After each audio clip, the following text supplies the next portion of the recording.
Coordination compounds की इस journey के अंदर आप लोग अभी तक काफ़ी कुछ पढ़ चुके हो। पहले आपने पढ़ा कि आखिर आपके पास कोऑर्डिनेशन कंपाउंड के अंदर क्या क्या चीज़ें होती हैं। आपके पास मेटल्स है, आपके पास लिगेंड्स है। तो आप लोगों ने मेटल्स के बारे में पढ़ा, आप लोगों ने 3D series, 4D series, 5D series के मेटल्स को विद एटॉमिक नंबर आप लोगों को याद भी करना है, एंड आई होप कि आपने उसको याद कर भी लिया होगा। देन आप लोगों ने पढ़ा कि आखिर लिगेंड्स क्या होते हैं, लिगेंड्स को आप किस तरीके से क्लासीफाई करते हो, आपने उनकी क्लासिफिकेशन को पढ़ा, और क्लासिफिकेशन को पढ़ने के बाद आपने पढ़ा हसाब कॉन्सेप्ट और इलेक्ट्रोनेट प्रिंसिपल, जिनके बेसिस के ऊपर आप लोग कुछ मेटल कॉम्प्लेक्सेस की जो स्टेबिलिटी है उसको भी आप लोग यहाँ पर डिटरमाइन कर सकते हो। उसके बाद आप लोगों ने बॉन्डिंग थ्योरीज को पढ़ना स्टार्ट किया। सबसे पहले आपने पढ़ा वर्नर थ्योरी को। वर्नर थ्योरी के बाद आप लोगों ने पढ़ा कि अगर आपके पास मेटल कॉम्प्लेक्सेस के अंदर कोऑर्डिनेशन नंबर अलग अलग होते हैं तो उसकी ज्योमेट्रीज, पॉसिबल ज्योमेट्रीज आपके पास क्या क्या हो सकती है। कोऑर्डिनेशन नंबर 2 में क्या होगा, 3 में क्या होगा, 4 में क्या होगा, 5 में क्या होगा। अगर आपके पास मेटल कॉम्प्लेक्सेस के अंदर कोऑर्डिनेशन नंबर अलग अलग है तो आपके पास पॉसिबल ज्योमेट्रीज क्या क्या हो सकती हैं, आपने उसके बारे में पढ़ा। और साथ में आपने वहाँ पर यह भी देखा कि आखिर कौन कौन से ऑर्बिटल्स वहाँ पर पार्टिसिपेट कर सकते हैं। उसके बाद आपने स्टार्ट किया था वैलेंस बॉन्ड थ्योरी को। सबसे पहले आपने पढ़ा कि आखिर उसके इंपॉर्टेंट एस्पेक्ट्स क्या क्या होते हैं। सबसे पहली चीज़ आपने वहाँ पढ़ी थी कि आखिर ऑर्बिटल का आप किस तरीके से सिलेक्शन करते हो। अगर आपके पास ज्योमेट्री लीनियर है तो आपके पास ऑर्बिटल्स कौन कौन से आएंगे। ज्योमेट्री अगर आपके पास टेट्राहेड्रल है तो आपके पास ऑर्बिटल कौन कौन से आएंगे। ज्योमेट्री आपके पास यहाँ पर ट्राइगोनल प्रिज्मेटिक है तो आपके पास कौन कौन से ऑर्बिटल्स पार्टिसिपेट करते हैं बॉन्डिंग के अंदर। ये चीज़ आप लोग पढ़ चुके हो लास्ट लेक्चर के अंदर। आज हम लोग बिल्कुल वहीं से कंटिन्यू करेंगे और पढ़ेंगे इंपॉर्टेंट एस्पेक्ट के अंदर एस्पेक्ट नंबर 2। तो स्टार्ट करते हैं इस लेक्चर को।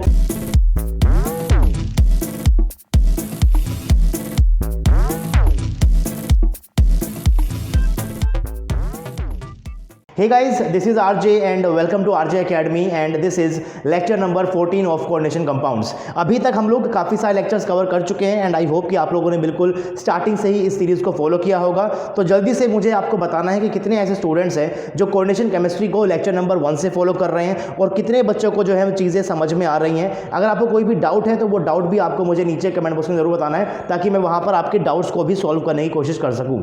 बात करते हैं कि आखिर अभी तक आप लोग क्या पढ़ चुके हो। तो काफ़ी कुछ पढ़ चुके हो। तो लास्ट क्लास में आपने पढ़ा था important aspects corresponding to valence bond theory, जो कि काफी इंपॉर्टेंट था एंड आई होप कि आपको याद हो। हमने पढ़ा था वहां पर ऑर्बिटल सिलेक्शन रूल कि अगर आपके पास कोऑर्डिनेशन नंबर अलग अलग होंगे तो आपके पास पॉसिबल ज्योमेट्रीज क्या क्या हो सकती हैं, उसके बारे में आप जिक्र पहले कर चुके थे। फिर आपने पढ़ा कि उन ज्योमेट्रीज के अंदर आपके पास कौन कौन से ऑर्बिटल्स पार्टिसिपेट करेंगे हाइब्रिडाइजेशन के अंदर और आपके पास वो ज्योमेट्री किस तरीके से बनती है, इसके बारे में भी आप लोग एक हल्का फुल्का आइडिया ले सकते हो, राइट। तो अभी आपको यहाँ पर सारी चीज़ें याद होनी चाहिए कि अगर आपके पास कोऑर्डिनेशन नंबर अलग अलग होंगे तो आपके पास कौन कौन से यहाँ पर ऑर्बिटल जो है वो पार्टिसिपेट करने वाले हैं। सारे के सारे आपको याद करने हैं। मैंने आपको समझा दिए हैं एक बार। अगर आपको समझ में आ गया है एक बार अच्छे से तो उसके बाद आप खुद से भी इन ऑर्बिटल्स को बड़े इजीली लिख सकते हो। और एग्जांपल्स को भी आप लोग प्लीज साथ में याद करते हुए चलना, क्योंकि जो एग्जांपल्स मैं आपको यहाँ पर साथ साथ लिखवा रहा हूँ ये सारे एग्जांपल्स आपके एग्जाम्स के अंदर कहीं ना कहीं पूछे जा चुके हैं। तो जितने भी एग्जाम्पल्स मैंने लिखवाए हैं वो एग्जाम्पल्स भी आपको एज सच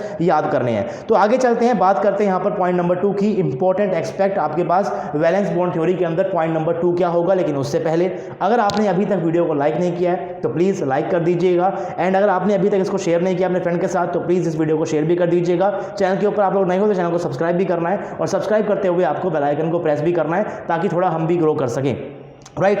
तो पॉइंट नंबर 2 में मैंने आपके सामने लिखा हुआ है that coordination number is equal to the number of vacant hybridised orbital. इसके बारे में मैंने आपसे लास्ट क्लास के अंदर भी कहा था कि अगर आपके पास हाइब्रिडाइजेशन sp होती है दैट मींस आपके पास क्या होगा, एक s ऑर्बिटल पार्टिसिपेट कर रहा है, एक करेगा p पार्टिसिपेट। तो अगर 2 एटॉमिक ऑर्बिटल पार्टिसिपेट कर रहे हैं दैट मींस आपके पास क्या बनने वाले हैं, यहाँ पर 2sp के हाइब्रिडाइज्ड ऑर्बिटल बनेंगे। और अगर ऐसा है आपके पास तो आपके पास उस मेटल कॉम्प्लेक्स का कोऑर्डिनेशन नंबर क्या होगा, 2 ही होगा।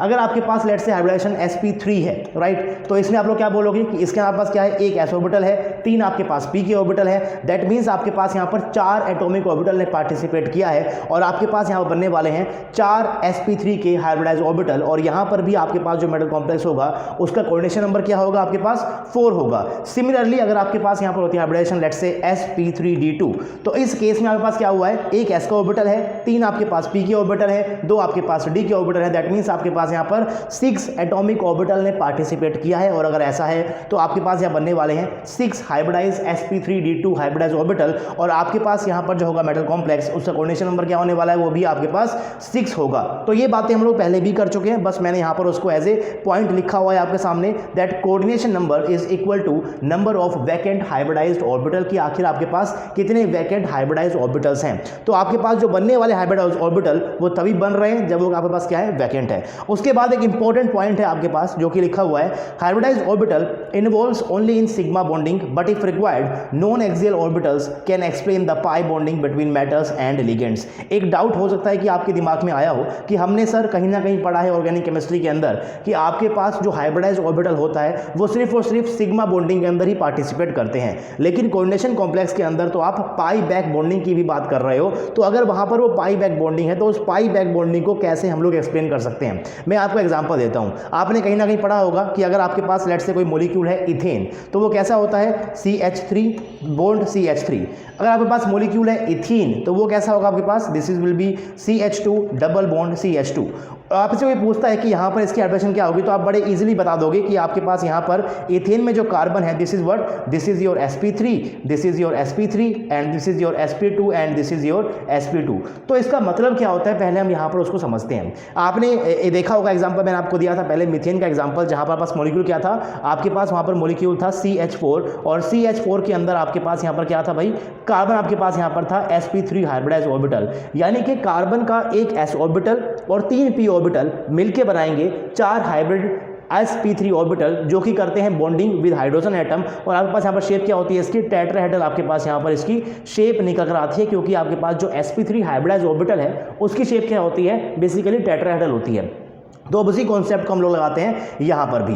तो आपके पास यहाँ पर जो इथेन का मॉलिक्यूल है उसके अंदर जो एक कार्बन एटम है दिस इज sp3 हाइब्रिडाइज, आप सबको पता है ये बात। इसका मतलब क्या है कि आपके पास यहाँ पर जो कार्बन है ये sp3 हाइब्रिडाइज ऑर्बिटल है, यानी यहाँ पर शेप क्या होगी, टेट्राहेड्रल रहेगी। एक यहाँ पर बॉन्ड लगाओगे, एक यहाँ लगाओगे, एक होगा अबव द प्लेन, यहाँ पर क्या होगा, बिलो द प्लेन होगा। तो एक पे हाइड्रोजन लगा दो, इस पर भी लगा दो हाइड्रोजन, इस पर भी लगा दो हाइड्रोजन। यहाँ पर आपके पास क्या आने वाला है, फिर सेकंड वाला कार्बन एटम आएगा। Now this is also what, this is also sp3 hybridise orbital, तो इसकी आपस क्या होने वाली है, टेट्राहेड्रल रहेगी। तो एक आपके पास यहाँ पर बन गया है बॉन्ड, एक आपके पास यहाँ बन जाएगा, एक रहेगा अबव द प्लेन, एक रहेगा आपके पास बिलो द प्लेन, एक H यहाँ पर, एक H यहाँ पर, एक H यहाँ पर। इस तरीके से आपके पास क्या बन गया भाई, इथेन का आपके पास कंप्लीट स्ट्रक्चर आपके सामने तैयार हो गया है। अब बात करते हैं आपके पास यहाँ पर इथीन मॉलिक्यूल की, क्योंकि इसके अंदर तो आपके पास कहीं भी डबल बॉन्ड था ही नहीं।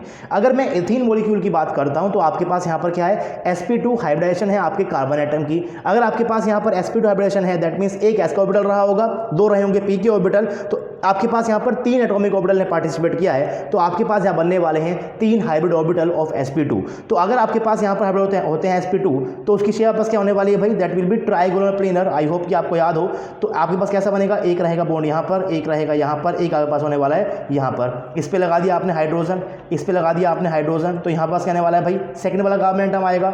इसके आपस यहाँ पर क्या है, sp2 है, तो ये भी कैसा होगा, ट्राइगोनल प्लेनर। तो एक बॉन्ड ये रहा, दूसरा ये रहा एंड तीसरा आपके पास ये रहा, यानी कि दोनों कार्बन के ऊपर आप लोगों ने ट्राइगोनल प्लेनर ज्योमेट्री के साथ साथ 3 बॉन्ड आपने बना दिए हैं। 2 आपके पास आगे हाइड्रोजन यहाँ पर, 2 आपके पास रहेंगे आपके पास हाइड्रोजन यहाँ पर। यानी कि आपके पास यहाँ पर जो ये बॉन्डिंग हो रही है, जो आपके पास यहाँ पर ये बॉन्डिंग हो रही है, this bonding is because of what, this bonding is because of hybrid sp2 hybridised orbital, right. This bonding is because of what, sp2 hybridised orbital. लेकिन आपके पास यहाँ पर कार्बन कार्बन के बीच में एक डबल बॉन्ड भी होता है, और अगर आपके पास यहाँ पर डबल बॉन्ड है तो इसको आप कैसे एक्सप्लेन करते हो भाई, आपके पास कार्बन का हाइब्रिडेशन क्या है, sp2, एक s का गया, 2 p के गए। अभी भी आपके पास जो एक p है वो आपके पास वैकेंट होता है, और आप वहां पर पढ़ते हो ऑर्गेनिक के अंदर कि आपके पास जो p ऑर्बिटल बच गया है खाली, उसको आप बनाते हो इस तरीके से। ये आपके पास यहाँ पर क्या होता है, लेट से वैकेंट का p ऑर्बिटल है, और इनके बीच में क्या होती है भाई, लेटरल ओवरलैपिंग होती है, जिसकी वजह से आपस क्या बनने वाला है, यहाँ पर एक पाई बॉन्ड बनने वाला है। तो आपने वहां पर पढ़ा होगा कि आपके पास जो हाइब्रिडाइज्ड ऑर्बिटल है they are only forming sigma bond, और जो आपके पास यहाँ पर होता है पाई बॉन्ड वो बनाते हैं अनहाइब्रिडाइज्ड ऑर्बिटल। तो आपके पास यहाँ पर जो ये sp2 था इसके अंदर आपके पास इन्वॉल्व हो गया है एक s का और 2 p का। अभी भी आपके पास एक p का खाली है जो कि आपके पास रहेगा अनहाइब्रिड, और वो बनाने वाला है यहाँ पर आपके पास क्या, पाई बॉन्डिंग। लेकिन मेटल कॉम्प्लेक्सेस के अंदर आपके पास यहाँ पर जो बनने वाला है पाई बॉन्ड, उसको आप कैसे स्पिन करते हो, वहां पर आपके पास कहीं पर भी जो अनहाइब्रिड ऑर्बिटल है वो पार्टिसिपेट नहीं करेगा। अगर जरूरत पड़ती है पाई बॉन्ड की तो उसको एक्सप्लेन करने के लिए if required non axial orbitals can explain the pi bonding between metals and ligand. आप लोग पढ़ चुके हो कि आपके पास जो डी के ऑर्बिटल होते हैं आपके पास होते हैं 5 ऑर्बिटल्स, जिसके अंदर से 2 रहते हैं आपके पास क्या, एक्सियल, 3 आपके पास होते हैं नॉन एक्सियल। एक्सियल कौन से थे आपके पास, एक्सियल आपके पास यहाँ पर रहेंगे dx² - y² and D Z square, these orbitals are along the axis. इनकी ज्योमेट्री, इनकी शेप में आपको दिखा चुका हूँ, आई होप आपको याद होगा। और ये जो आपके पास होते हैं जो कि अलोंग द एक्सिस हैं, ये बेसिकली करते हैं हेड ऑन ओवरलैपिंग, और अगर यहाँ पर हेड ऑन ओवरलैपिंग हो रही है तो आपके पास बनने वाला यहाँ पर क्या, सिग्मा बॉन्ड। लेकिन आपके पास यहाँ पर जो होते हैं नॉन एक्सियल आपके पास जो ऑर्बिटल, जैसे कि D X Y, D Y Z and D Z X, ये आपके पास कैसे होते हैं, बिटवीन द एक्सिस, और यहाँ पर आपके पास होती है लेटरल ओवरलैपिंग, जिसकी वजह से आपके पास क्या बनता है, पाई बॉन्ड की फॉर्मेशन आपके पास यहाँ पर होती है। तो इन चीज़ को आप लोग यहाँ पर याद रखिएगा कि बेसिकली आपके पास जो हाइब्रिड ऑर्बिटल होते हैं वो इन्वॉल्व होते हैं सिग्मा बॉन्डिंग के अंदर, लेकिन अगर ज़रूरत पड़ती है तो उस केस में आपके पास जो नॉन एक्सियल डी ऑर्बिटल्स हैं, D X Y, D Y Z and D Z X, ये आप लोग पार्टिसिपेट करवा सकते हो इनको एज ए लेटरल ओवरलैपिंग, और आपके पास यहाँ पर क्या बन जाएगी, पाई बॉन्ड भी आपके पास यहाँ पर आप इसको एक्सप्लेन कर सकते हो। तो ये था आपके पास पॉइंट नंबर 2। आगे चलते हैं, बात करते हैं पॉइंट नंबर 3 की। ये आपके पास क्या है, the concept of inner orbital and outer orbital complexes was proposed on the basis of participation of inner d orbitals, that is n-1d, और outer d orbital, that is nd, in the hybridization। बहुत important concept है ये, इसके ऊपर से आपके पास exam में direct question आ सकता है कि आपके पास कोई कॉम्प्लेक्स है, वो आपके पास IOC है या फिर OOC है, that means inner orbital complex है या फिर आउटर ऑर्बिटल कॉम्प्लेक्स है। इसका बेसिक डिफरेंस क्या होता है, अगर आपके पास यहाँ पर जो d ऑर्बिटल है, अगर वो अंदर वाला पार्टिसिपेट करेगा, दैट मीन्स अगर n-1d वाला ऑर्बिटल पार्टिसिपेट करेगा, that will be inner orbital complex. अगर पार्टिसिपेट कर रहा है आपके पास nd वाला, that will be your outer orbital complex. इसको हम लोग पढ़ने वाले डिटेल के अंदर आपको सबको समझ में आएगा। लेट्स से कि आपके पास यहाँ पर जो ऑर्बिटल्स हैं वो आपके पास इस तरीके से बनाए हुए हैं, ये आपके पास क्या है, n-1d है, this is your ns, this is your np and this is your nd। इसको आप डायरेक्टली रिजेंबल कर सकते हो। लेट्स से आपके पास ये क्या होगा, 3d है, this is your what, this is your 4s, this is your 4p and this is your 4d। तो आपके पास मेटल कॉम्प्लेक्स के अंदर ये आपके पास रहते हैं ऑर्बिटल्स।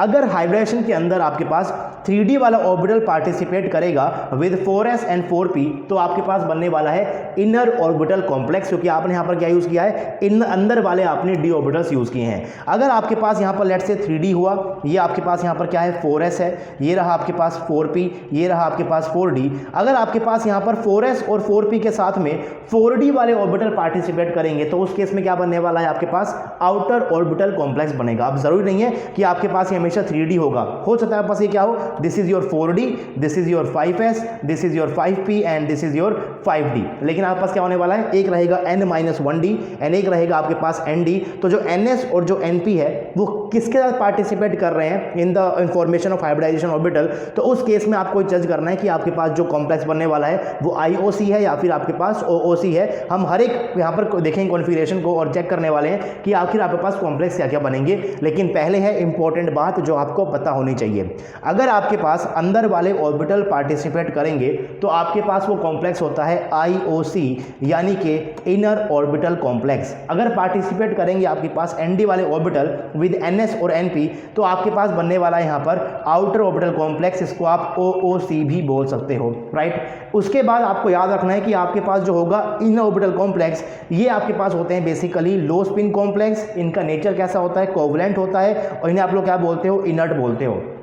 IOC को आप कोवलेंट क्यों बोलते हो, इसके बारे में मैं आपको रीज़न दूंगा आने वाले लेक्चर्स के अंदर। लो स्पिन क्या होता है ये हम लोग पढ़ने वाले हैं CFT के अंदर भी, क्या क्या हमारे पास लो स्पिन कॉम्प्लेक्स क्या है, हाई स्पिन कॉम्प्लेक्स क्या है। लेकिन अभी के लिए बस आप याद रखो कि अगर आपके पास IOC बन रहा है तो आपके पास कॉम्प्लेक्स कैसा होगा, वो लो स्पिन कॉम्प्लेक्स होगा। अगर आपके पास OOC बन रहा है, कॉम्प्लेक्स कैसा होगा, आपके पास हाई स्पिन कॉम्प्लेक्स होगा। अगर आपके पास कॉम्प्लेक्स लो स्पिन का होता है, IOC होता है, तो उसका नेचर कैसा रहेगा, कोवलेंट नेचर रहेगा, और ये आपके पास होते हैं इनर्ट। वहीं अगर आपके पास कॉम्प्लेक्स है OOC, तो इसको आप लोग बोलते हो हाई स्पिन, इसका नेचर कैसा होता है, आयनिक, और ये आपके पास कैसे होते हैं, लबाइल होते हैं। हर एक पॉइंट का, हर एक जो मैंने यहाँ पर पॉइंट लिखा हुआ है, इनका रीजन मैं आपको इसी सीरीज के अंदर आगे जाकर देता रहूंगा। लेकिन जो आपके सामने यहाँ पर ये चार्ट है, इसको आप प्लीज एज सच याद कर लीजिए। यहाँ से भी आपके पास बहुत सारे स्टेटमेंट वाइज क्वेश्चन बन जाते हैं। एक बार आपका VBT खत्म होगा, उसके बाद VBT के ऊपर कौन कौन से क्वेश्चन आए हैं उसके रिगार्डिंग मैं आपको एक सेशन देने वाला हूँ। तो सारे क्वेश्चन हम लोग वहाँ पर करेंगे और हर एक पॉइंट का मैं वहां पर यूज करता रहूंगा। तो अगर आप लोग तैयारी कर रहे हो CSIR नेट एग्जाम की, गेट एग्जाम की, तो आपको ये पूरी सीरीज देखनी है। अगर आप लोग तैयारी कर रहे हो IIT JAM एग्जाम की, तो ये लेक्चर आपको देखना है। जहां तक IIT JAM वाले बच्चों को देखना है मैं आपको वहां बता दूंगा। जब तक मैं खुद से नहीं बोल रहा हूं कि ये लेक्चर IIT JAM वाले बच्चे नहीं देखेंगे, तब तक आपको उन लेक्चर्स को देखते रहना है, अगर आप लोग IIT JAM एग्जाम की भी तैयारी कर रहे हो। अब बात करते हैं कुछ कॉम्प्लेक्सेस की। जैसे आपके पास यहाँ पर क्या होता है, ऑक्टाहेड्रल कॉम्प्लेक्सेस है, ऑक्टाहेड्रल और आपके पास टेट्राहेड्रल बहुत आपको देखने को मिलेंगे।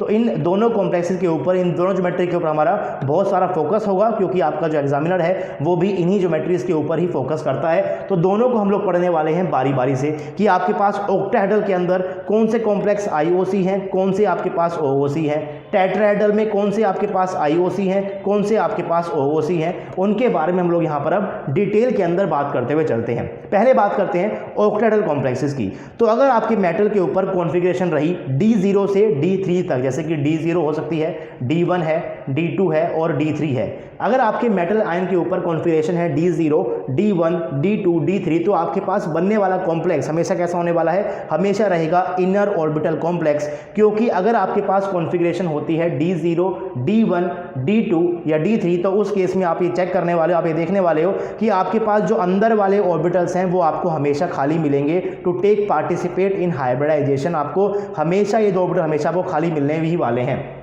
हम चेक करेंगे इसको। अगर आपके पास ज्योमेट्री है ऑक्टाहेड्रल, आपके पास हाइब्रिडेशन क्या होती है? sp3 और d2, तो आपको चाहिए होते हैं d के सिर्फ और सिर्फ दो ही ऑर्बिटल। तो अगर आपके पास कॉन्फ़िगरेशन हुई d0, ये दोनों खाली रहेंगे। अगर आपके पास हुई d1, तो आपके पास यहाँ पर क्या है? सिर्फ एक इलेक्ट्रॉन, ये दोनों अभी भी खाली हैं। अगर आपके पास हुआ d2, तो ये फिल कर दोगे आप लोग, ये अभी भी खाली हैं। अगर आपके पास हुआ d3, तो आप लोग यहाँ फिल कर दोगे, ये अभी भी खाली हैं। तो अगर ये खाली हैं, अवेलेबल हैं, तो आप इन्हीं को यहाँ पर यूज़ करने वाले हो हाइब्रिडेशन के अंदर। तो d0, D1, D2 और D3 केस के पास क्या बनने वाला है? हमेशा IOC कॉम्प्लेक्स बनेगा। सिमिलरली अगर आपके पास लेट से कॉन्फ़िगरेशन होती है, जो कि मैंने आपके सामने यहाँ पर लिखी हुई है, दैट इज D8 से लेकर D10 तक, तो आपके पास दो ऑर्बिटल्स आपको खाली कभी भी मिलेंगे ही नहीं। D के अंदर वाले D के यानी कि n-1 D के आपको खाली मिलेंगे ही नहीं। और उस केस में आपके पास हमेशा क्या होगा? ND वाले ऑर्बिटल ही पार्टिसिपेट करेंगे। और अगर ऐसा है तो बनने वाला कॉम्प्लेक्स क्या होगा? आपके पास आउटर ऑर्बिटल कॉम्प्लेक्स होगा। चीजें कहां पर वेरी करती हैं? चीजें आपके पास वेरी करती हैं जहां पास क्या होता है? D4 से लेकर D7 के बीच में क्या होती है? आपके पास कॉन्फ़िगरेशन होती है। D0 से D3 में हमेशा बनने वाला है IOC, inner orbital complex. D8 से D10 में बनने वाला है हमेशा OOC, आउटर ऑर्बिटल कॉम्प्लेक्स। लेकिन अगर आपके पास कॉन्फ़िगरेशन होती है D4 से लेकर D7 के बीच में, उस केस में आपके पास बन सकता है कॉम्प्लेक्स IOC भी और OOC भी, दोनों ही आपके पास यहां पर क्या होती है? पॉसिबिलिटी होती है। तो चलिए चेक करते हैं कि आखिर आपके पास यहां पर कौन कौन से कॉम्प्लेक्सेस जो हैं वो आपके पास IOC दिखाएंगे, कौन कौन से आपके पास यहां पर OOC दिखाएंगे। सारी कॉन्फ़िगरेशंस को एक एक करके हम लोग चेक करते रहते हैं। पहले आपके पास यहां पर क्या है? D0 है। अगर D0 है तो आपके पास यहां पर D में एक भी इलेक्ट्रॉन नहीं है। आपके पास यहां पर n-1 D में एक भी इलेक्ट्रॉन नहीं है। अगर नहीं है तो आपके पास यहां पर ये पांचों ऑर्बिटल्स ही आपको मिल जाएंगे। और अगर आपके पास यहां पर पांचों ऑर्बिटल मिल गए हैं तो आपके पास हाइब्रिडेशन sd5 भी हो सकती है। बात हम लोग इसके बारे में कर चुके हैं कि आपके पास जो sd5 है ये भी आपके पास एक ज्योमेट्री होती है। और आपके पास यहाँ पर ज्योमेट्री क्या बन जाएगी भाई? बनने वाली है ट्राइगोनल प्रिज्मेटिक। इसके बारे में मैं आपको पहले बता चुका हूं।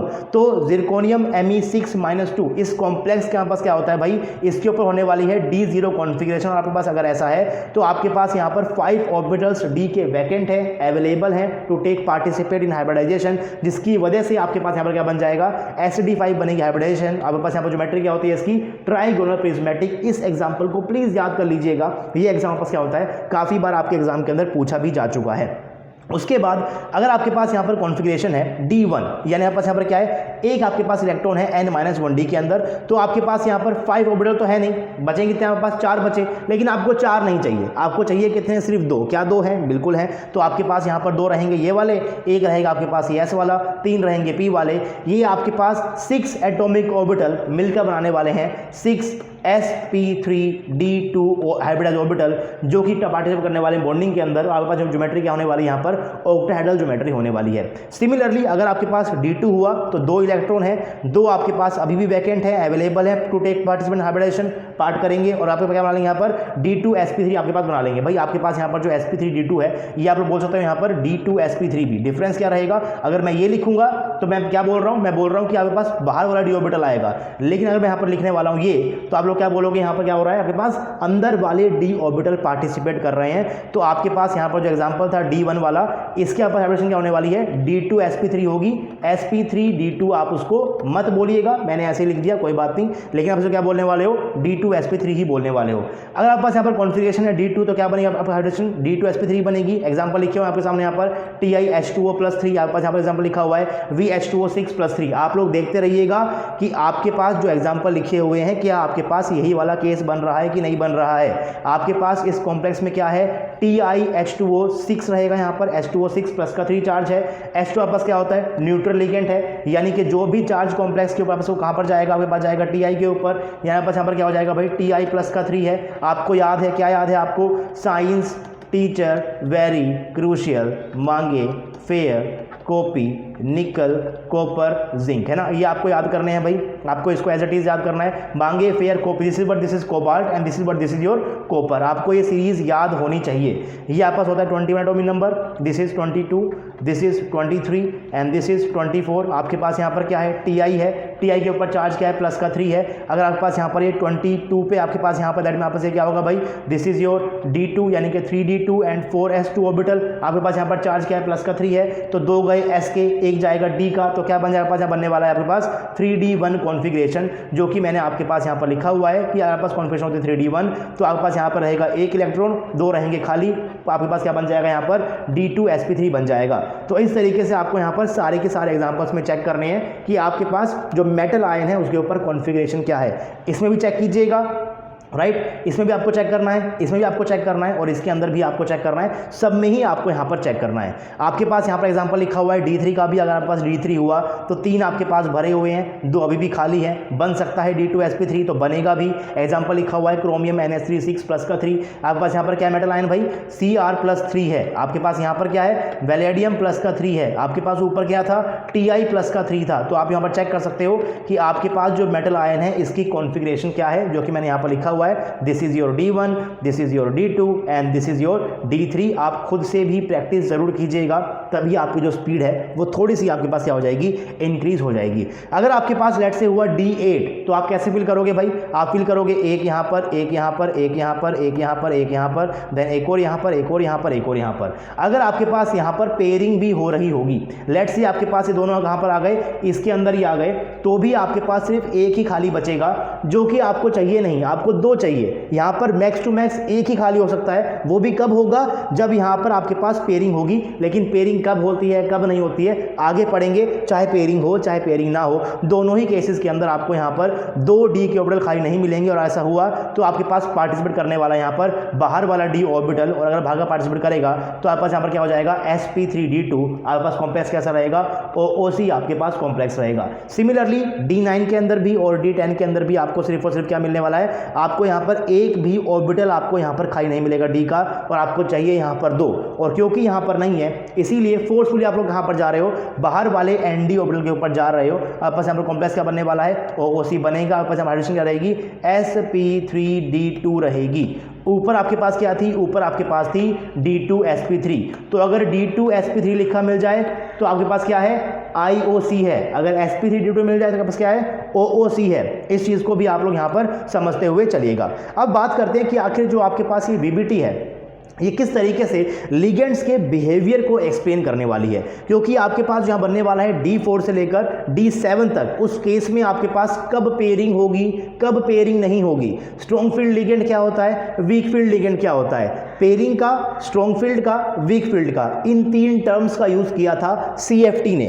VBT ने इनका बिल्कुल भी यूज़ नहीं किया है। तो आप VBT को पढ़ते हुए इन चीज़ों के बारे में ज़्यादा बात नहीं करोगे।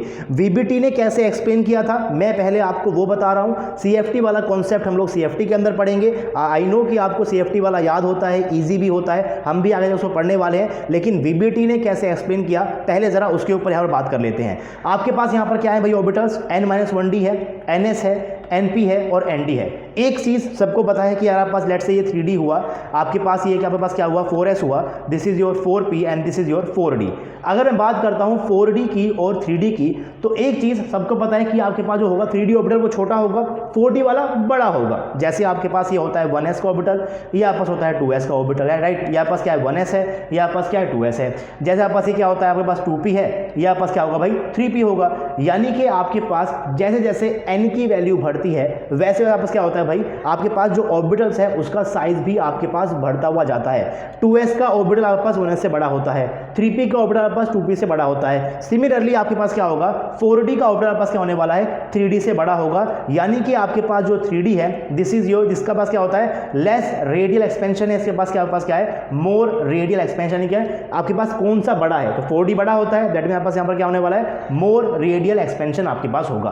तो इस तरीके से उसने क्या किया, ऑर्बिटल्स को डिस्क्राइब कर दिया कि n-1d वाले इज व्हाट, इसके पास क्या है लेस रेडियल एक्सपेंशन है, छोटा है वो।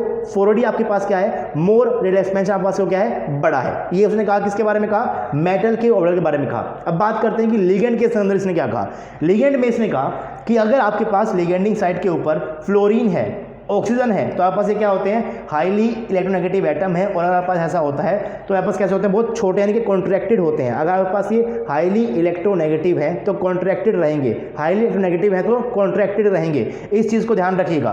तो अगर आपके पास लिगेंडिंग साइट के ऊपर लेट से F हुआ तो F के पास क्या है कॉन्ट्रैक्टेड ऑर्बिटल है, छोटे ऑर्बिटल। लेट से आपके पास क्या है छोटा सा ऑर्बिटल आपके पास यहाँ पर क्या है फ्लोरीन का, लेट से आपके पास क्या है छोटा सा ऑर्बिटल है। मैं बस आपको बनाकर दिखा रहा हूँ, ऑर्बिटल ऐसा नहीं होता है, मैं बस आपको समझाने के लिए बना रहा हूँ। तो अगर आपके पास किसी लिगेंडिंग साइट के ऊपर क्या है F का एटम है तो बहुत हाईली इलेक्ट्रोनेगेटिव है, तो इसका ऑर्बिटल आपके पास कैसा रहेगा कॉन्ट्रैक्टेड रहेगा। अगर ये कॉन्ट्रैक्टेड है और अगर इसको मेटल के ऑर्बिटल से बॉन्डिंग करनी है तो बॉन्डिंग कैसे होगी भाई, बॉन्डिंग करने के लिए ओवरलैपिंग होनी चाहिए। अगर मेटल का बड़ा होगा तभी तो आपके पास अच्छे से बॉन्डिंग हो पाएगी। अगर मेटल का भी आपके पास छोटा हो जाए, ये भी आपके पास छोटा रहेगा, तो इनको बहुत क्लोज आना पड़ेगा एक दूसरे के बॉन्डिंग करने के लिए। और अगर ज़्यादा क्लोज आएंगे आपके पास सारे लिगेंड्स तो आपके पास क्या हो जाएगा यहाँ पर हिंड्रेंस पैदा हो जाता है। तो अगर आपको अच्छी ओवरलैपिंग करनी है और अच्छी ओवरलैपिंग करते वक्त अगर आपके पास एक ऑर्बिटल छोटा है, जैसे आपका ये छोटा है, तो मेटल वाले के पास क्या होना चाहिए बड़ा होना चाहिए। यानी कि ज़्यादा कॉन्ट्रैक्टेड आपके पास अगर ऑर्बिटल हुआ लिगेंड का तो मेटल का आपके पास क्या होना चाहिए ज़्यादा एक्सपेंशन वाला होना चाहिए। यानी कि अगर आपकी लिगेंडिंग साइड के ऊपर फ्लोरीन है ऑक्सीजन है तो उस केस में आपके पास जो इनके कॉन्ट्रैक्टेड ऑर्बिटल होते हैं ये बेसिकली किससे इंटरेक्ट करने वाले हैं, ये किससे जाएंगे इंटरेक्ट करना, जो ज़्यादा बड़ा है जिसके पास क्या होता है ज़्यादा रेडियल एक्सपेंशन होता है, ताकि आपके पास अच्छी क्या हो सके ओवरलैपिंग हो सके। ये वीबीटी ने कहा लिगेंड के बारे में। अगर आपके पास लिगेंड हुए कुछ इस टाइप, जैसे आपके पास CO हुआ या फिर CN हुआ, या आपके पास बेसिकली क्या होते हैं भाई लेस नेगेटिव एटम है, यानी इसके पास क्या होंगे भाई एक्सपेंडेड ऑर्बिटल है। अगर आपके पास लिगेंड के पास ही बड़े ऑर्बिटल है तो मेटल का क्या जाएगा वो आपके पास थोड़ा छोटा ऑर्बिटल ही आ जाए, क्योंकि मेटल का छोटा हुआ तो आपके पास क्या हो जाएगी अच्छे से आपके पास ओवरलैपिंग हो जाएगी। अगर लिगेंड का भी बड़ा रहा मेटल का भी बड़ा रहा तो फिर लिगेंड और मेटल एक दूसरे क्या रहेंगे बहुत दूर दूर रहेंगे, तो बॉन्डिंग अच्छी हो ही नहीं पाएगी। तो एक अगर बड़ा है तो दूसरा आपके पास क्या होगा छोटा होगा। इस चीज़ को आप लोग याद रखिएगा। तो वीबीटी ने कहा कि आपके पास जो मेटल आयन है उसके पास होने वाले हैं N-1D, NS, NP और ND।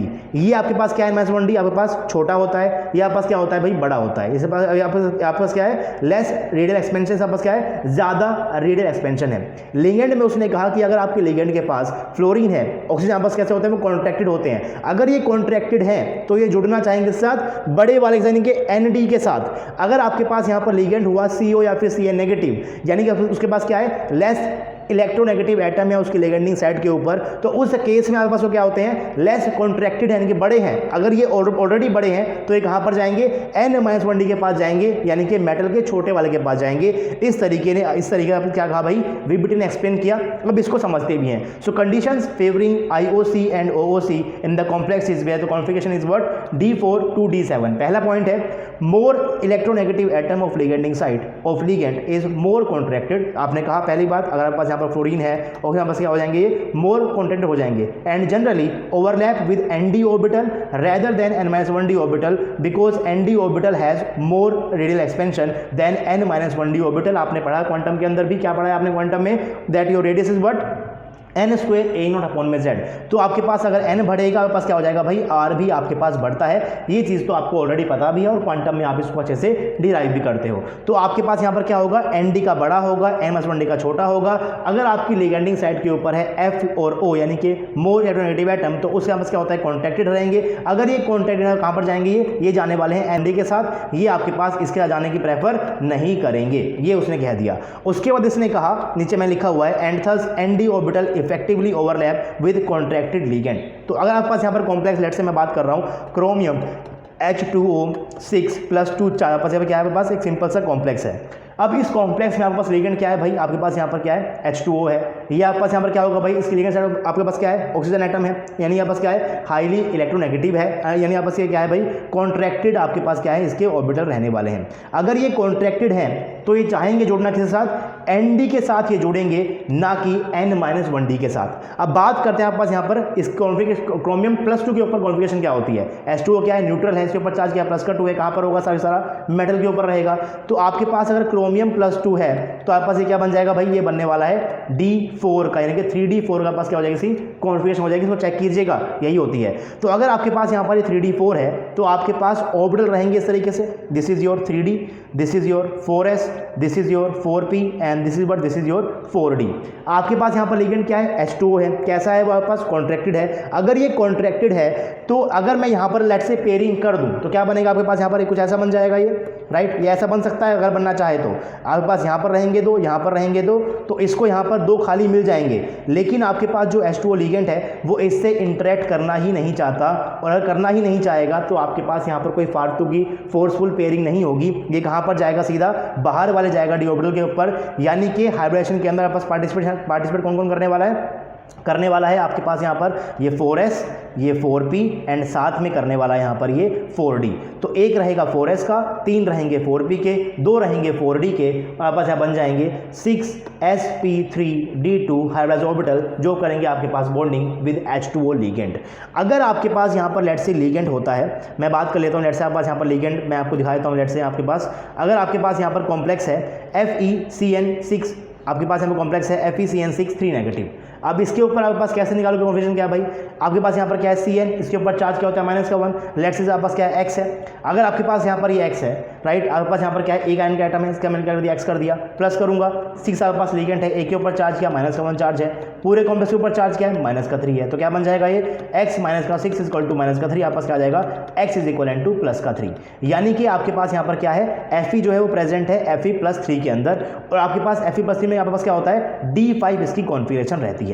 तो ये रहा आपके पास क्या D5 मैंने यहाँ बना दिया, Fe3 + D5 बना दिया है, N-1D है, NS है, NP है, ND है, आप चाहो देख सकते हो। This is your 3D orbital, this is your 4s orbital, this is your 4p and this is your 4d orbital, simple as that. अब यहाँ पर लिगेंड क्या है, CN लिगेंड है। CN के ऊपर आपके पास लिगेंडिंग साइड के ऊपर क्या है, आपके पास ज्यादा इलेक्ट्रोनेगेटिव एटम नहीं है। अगर वो नहीं आपके क्या हो जाएगा ये, this will be your less contracted, और अगर आपके पास ये लेस कॉन्ट्रैक्टेड है तो ये चाहेगा आपके पास उससे जुड़ना जो आपके पास क्या हो, जिसका रेडियल एक्सपेंशन क्या हो, कम हो, यानी कि क्या चाहेगा, ये जुड़ना चाहेगा आपके पास 3D के साथ। तो जब CN के 6 लिगेंड अप्रोच करेंगे इस मेटल आयन की तरफ तो आपके पास क्या हो जाएगा, यहां पर आपके पास जो 2 इलेक्ट्रॉन है ये क्या कर लेंगे भाई, यहां पर पेयरिंग दिखा देंगे, और कुछ इस टाइप की हो जाएगा पास कॉन्फिगरेशन, यानी कि आपके पास क्या कर लेंगे, अब 2 में रहेंगे आपके पास पेयरिंग के साथ, एक रहेगा सिंगल के साथ, और अब क्या हो गया आपके पास यहाँ पर 2 आपके पास खाली बच गए, और 2 आपके पास जो खाली बचे हैं, लिगेंड भी यही चाहता है कि मैं कहां पर जाऊं,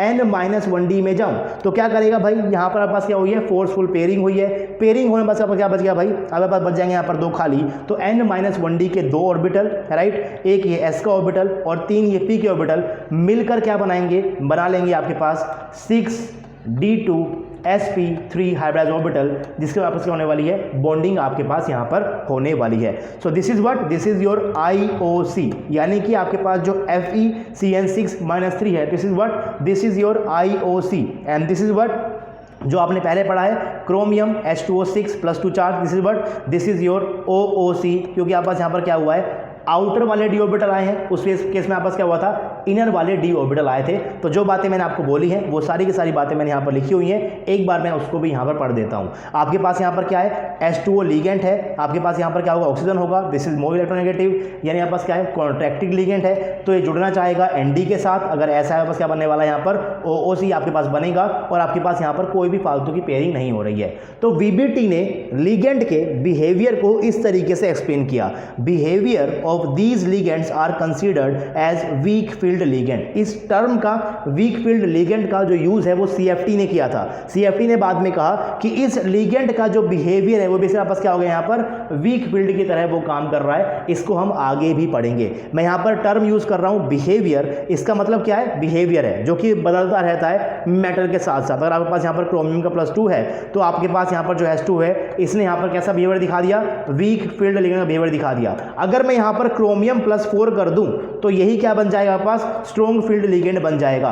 तो जिस चीज का बिहेवियर, आपका जो बिहेवियर बदलता रहता है, आप क्लासरूम में अलग तरीके से रहते हो, आप अपने घर में अलग तरीके से रहते हो, फ्रेंड्स में अलग तरीके से रहते हो, तो आपका भी जो बिहेवियर है वो क्या होता है, चेंज होता रहता है। सिमिलरली आपके पास जो लिगेंड है उसका भी बिहेवियर चेंज होता रहता है। इसीलिए स्ट्रॉन्ग फील्ड या वीक फील्ड क्या है, आपके पास लिगेंड का बिहेवियर है जो कि चेंज होता रहता है। डिपेंड करता है कि आपके पास मेटल सेंटर क्या होगा। इसको हम पढ़ेंगे डिटेल के अंदर, क्या पढ़ने वाले हैं, सीएफटी को पढ़ने वाले हैं। तो स्ट्रॉन्ग फील्ड का और वीक फील्ड का आपको यहां पर यूज नहीं करना है, मैं बस आपको रिलेट कर रहा हूं कि हम इसको आगे जाकर भी पढ़ने वाले हैं। This is what, this is a behaviour. ऐसा नहीं है कि H2O हमेशा स्ट्रॉन्ग फील्ड रहेगा, हमेशा वीक फील्ड रहेगा, वो चेंज होता रहता है। डिपेंड करता है आपके पास कि मेटल सेंटर आपके पास यहां पर क्या होने वाला है।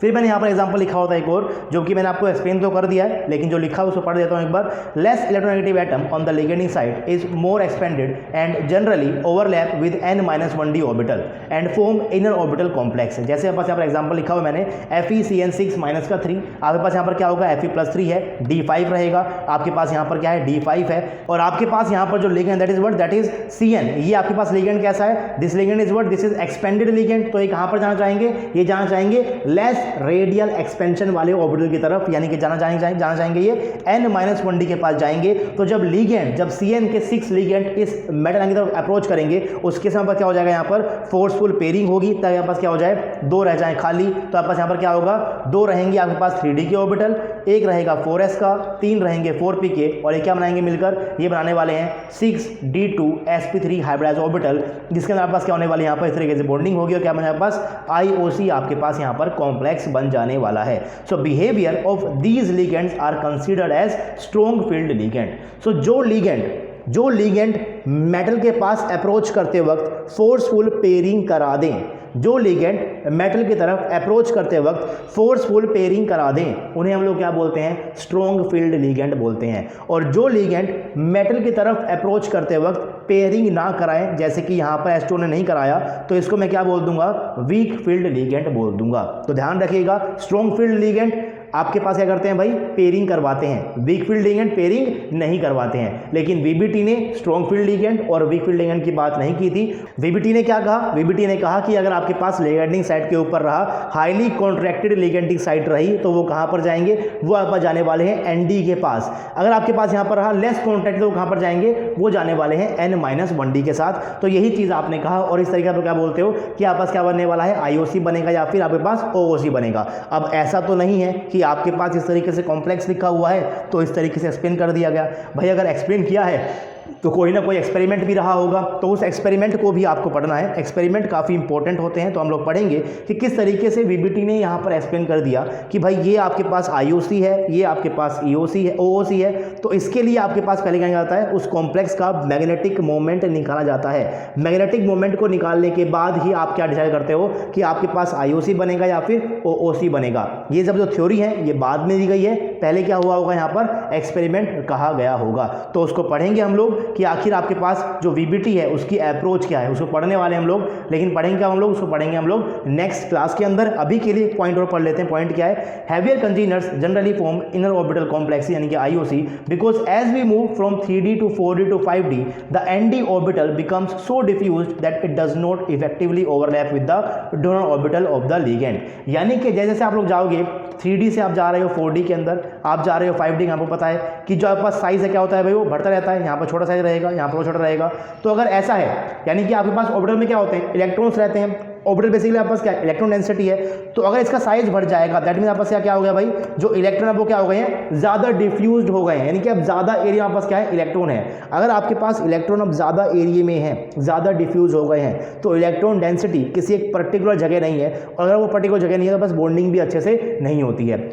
तो जैसे जैसे आपके पास ऑर्बिटल्स का साइज बढ़ता हुआ जाता है तो उस केस में आपके पास क्या होता है, जो एनडी ऑर्बिटल्स है this will become so diffuse that it does not effectively overlap with the donor orbital of the ligand. जैसे कि आपके पास यहाँ पर एग्जांपल लिखा हुआ है FeOH2 6+2, तो यहाँ पास कैसे बनने वाला है, ये बनने वाला है OOC, यानी कि आपके पास यहाँ पर जो H2O लिगेंड है, ये आपके पास यहाँ पर क्या है Fe+2, आपके पास यहाँ पर आयन है, तो जब H2O इसके पास आएगा तो कहाँ पर जाने वाला है आपके पास ये H2O, ये आपके पास क्या है, ये आपके पास यहाँ पर होने वाला है मोर कॉन्ट्रैक्टेड लिगेंड है, तो ये कहाँ पर जाना चाहेगा, ये जाना चाहेगा एनडी के पास, तो क्या बनेगा OOC बनेगा।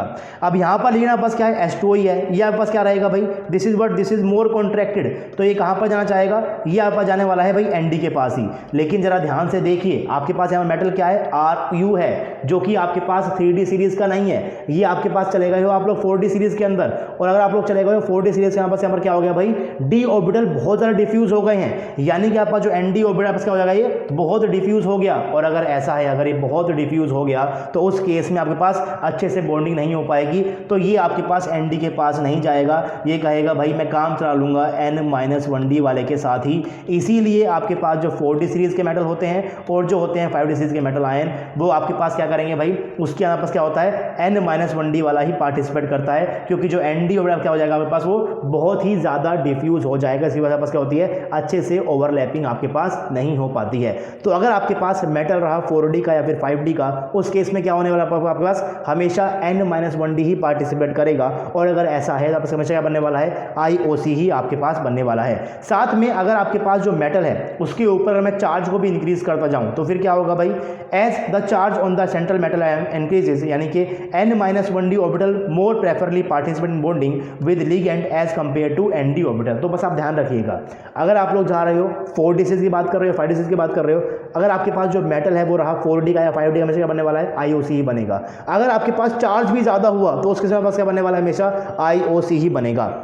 More charge on the central atom more diffuse the ND orbital will be, क्योंकि अगर आपके मेटल सेंटर के ऊपर चार्ज ज़्यादा रहा, तो अगर इसके ऊपर चार्ज ज़्यादा है तो क्या करेगा, ये इलेक्ट्रॉन को अपनी तरफ खींचेगा। अगर इलेक्ट्रॉन को अपनी तरफ खींचेगा तो जो आपके पास होते हैं इनर इलेक्ट्रॉन्स वो इसके पास आ जाएंगे, तो जो बच गए बाहर की तरफ इलेक्ट्रॉन, वो उसके ऊपर तो चार्ज बहुत, उसके ऊपर तो फोर्स बहुत कम आया, तो अगर उसके ऊपर फोर्स बहुत कम आया तो क्या हो जाएगा, आपको ज़्यादा डिफ्यूज जाएंगे, ज़्यादा एरिया के अंदर फैल जाएंगे, तो अगेन आपके पास इफेक्टिवली ओवरलैपिंग नहीं हो पाएगी। तो याद रखिएगा, अगर आपके पास मेटल आयन हुआ 4D का 5D का, बनने वाला है IOC।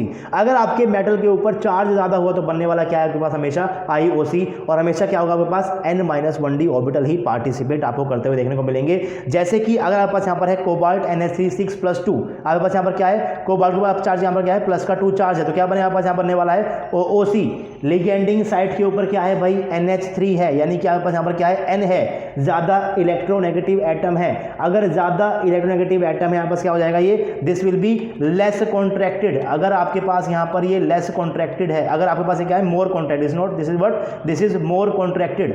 अगर आपके पास ये मोर कॉन्ट्रैक्टेड, कहाँ पर जाएगा, ये चाहेगा जुड़ना किस साथ भाई, ये चाहेगा ND के साथ, तो क्या बनेगा, OOC बनेगा। यहाँ पास क्या है, CONH3 6 प्लस का 3 है, आपके पास यहाँ पर क्या है, कोबाल्ट +3 है। अगर आपके पास यहाँ पर कोबाल्ट +3 है, लिगेंड क्या है, वही NH3 है, आपके पास क्या होगा, N होगा, बस ये क्या है भाई, मोर कॉन्ट्रैक्टेड है। अगर आपके पास ये मोर कॉन्ट्रैक्ट, कहाँ पर जाना चाहेगा, ये जुड़ना चाहेगा ND के साथ, लेकिन इसके ऊपर चार्ज इतना ज़्यादा है कि आपके पास जो ND क्या हो जाएगा, वो ज़्यादा डिफ्यूज़ हो जाएगा। अगर आपके पास ND ज़्यादा डिफ्यूज़ हो गया तो अच्छे से ओवरलैपिंग नहीं हो पाएगी, तो ये कहेगा भाई ND के साथ मैं नहीं जाऊँगा, मैं कहाँ पर चला जाऊँगा, मैं चला जाऊँगा N-1D के साथ ही मैं क्या बना लूँगा, IOC को यहाँ पर बना लूँगा। So behaviour of ligand changes when we move to 3D to 4D to 5D series and also when the charge on the central atom increases. तो इसीलिए मैंने यहाँ पर बिहेवियर वर्ड का यूज़ किया, क्योंकि जो बिहेवियर है लिगेंड का वो अब बदलता हुआ जा रहा है। अगर मैं जाऊँगा 3D से 4D से 5D में, तब भी बदल रहा है। अगर मैं कर रहा हूँ यहाँ पर इंक्रीज चार्ज को, तब भी आपके पास यहाँ पर क्या हो रहा है, बिहेवियर बदल रहा है, जिसको हम पढ़ने वाले अच्छे से कहाँ पर, CFT के अंदर भी।